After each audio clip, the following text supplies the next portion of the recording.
Picture this: Warsaw, Poland, 1942. The air is heavy with fear, the cobblestone streets quiet but tense as Nazi soldiers patrol every corner.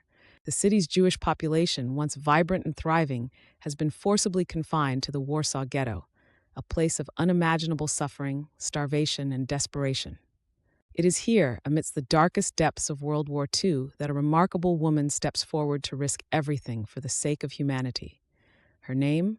Irena Sendler. At just 32 years old, Irena was a social worker, but to the people in the Warsaw Ghetto, she was much more than that.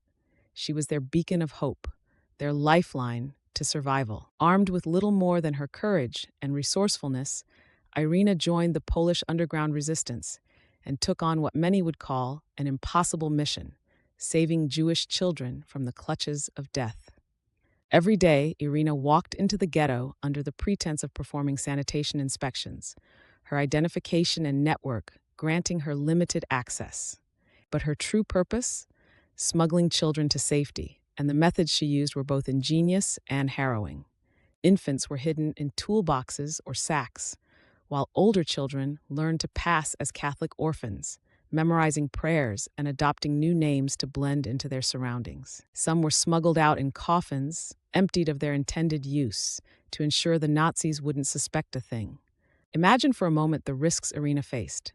Nazis patrolled the ghetto relentlessly, suspicious of every movement. Yet day after day, she walked straight into danger, her nerves of steel carrying her to where help was most needed. A single mistake, a child's cry, a guard's curiosity, and her life would have ended.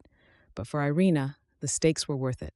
"I was taught," she later said, "that if you see someone drowning, you must jump in and save them, whether you can swim or not." Irena's bravery wasn't just in her willingness to act, it was also in her meticulous planning. Every child she saved was given an entirely new identity, but Irena didn't stop there. She carefully documented their original names and family information, writing them down and hiding the lists in glass jars that she buried beneath an apple tree in a neighbor's backyard. Her hope was that one day, these children could be reunited with their parents, or at least know their heritage and truth.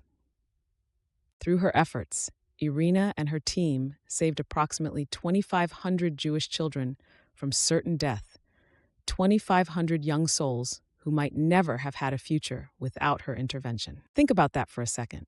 2,500 lives given a chance to exist, to grow, to dream. It's almost impossible to fathom. But her heroism came at a cost. In October 1943, the Gestapo discovered Irena's activities and arrested her. She was brutally tortured, her legs and feet shattered, yet she refused to give up the names of the children or the families who had helped her. Facing the possibility of execution, she remained silent. Ultimately, the Nazis sentenced her to death, but thanks to the resistance network, a bribe allowed her to escape her fate. From that day forward, Irena lived in hiding, continuing her work to help those in need. After the war, Irena unearthed the glass jars and worked tirelessly to reconnect families, though tragically, many parents had been killed in Nazi concentration camps. The children she saved were often the only survivors of their families. Despite this, they carried with them the legacy of resilience, kindness, and the memory of a woman who refused to let hate win. For decades, Irena's story remained largely unknown. It wasn't until much later in her life that the world began to recognize her extraordinary courage.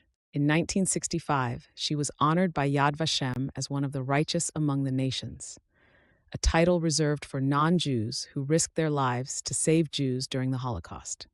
And in 2007, she was nominated for the Nobel Peace Prize, though she humbly insisted that the true heroes were the children, their parents, and the many individuals who supported her mission. Irena Sendler passed away in 2008 at the age of 98, leaving behind a legacy that continues to inspire millions. Her story is a reminder that even in our darkest hours, there are individuals who shine like stars, illuminating a path of hope, compassion, and bravery. She risked everything to save lives, defied a regime built on hatred, and showed the world what true humanity looks like. So as we reflect on her life, let's ask ourselves, what would we risk for the sake of others? How can we honor the spirit of Irena Sendler, not just through remembering her, but by embodying her values in our own lives. Because in the end, Irena's story isn't just about her heroism, it's about the enduring power of compassion and the belief that even one person armed with courage and love can change the world.